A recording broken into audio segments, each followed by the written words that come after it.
What's up, everybody? Eric Messersmith. Everybody settle down. Just wanted to hop on for a few minutes to discuss the big news of the day. Kamala Harris selecting Tim Walz, the Minnesota governor, as her running mate, vice presidential candidate.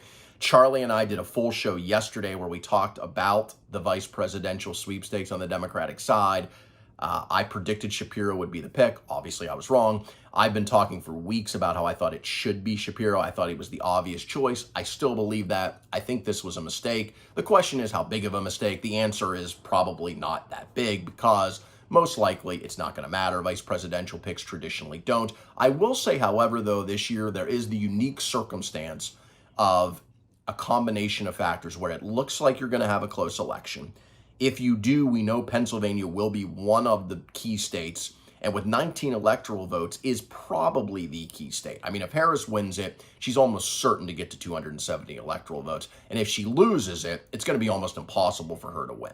So Shapiro, as the sitting governor of Pennsylvania with a 61% approval rating, probably could help you in the margins in that state. And look, there is certainly a scenario where this whole election comes down to Pennsylvania and it's decided by a point or two. And in that kind of situation, you would obviously rather have the sitting governor than the governor of Minnesota, who, no offense to Walz, but Minnesota is not going to matter in this election one way or the other. Now, look, in terms of their political skills, I give Walz a lot of credit. He earned this. He came out of nowhere. He wasn't even mentioned when Biden stepped aside, but he really has performed well in interviews, attacking the Republican ticket, I think pretty effectively. He kind of started their weird thing that has really caught on with Democrats and I think has been fairly effective.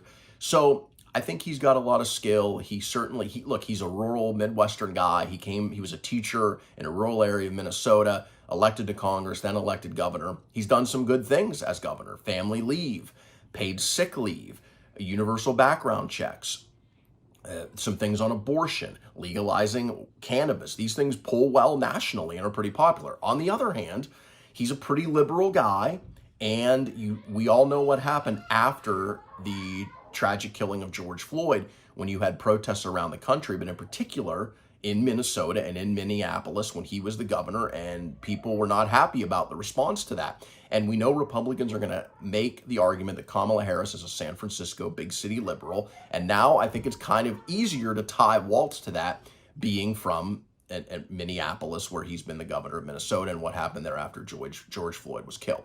So I think in that regard, it makes Republicans' attacks a little easier than they would have been against Shapiro, who seemed to be more moderate. Then there's the Jewish thing. Charlie and I talked about this yesterday. Look, I want to be clear. I don't think Kamala Harris did not pick Josh Shapiro because he was Jewish. I don't think most Democrats are anti-Semitic, but there are a fraction, let's face it, that are. And the online left really went after Shapiro hard.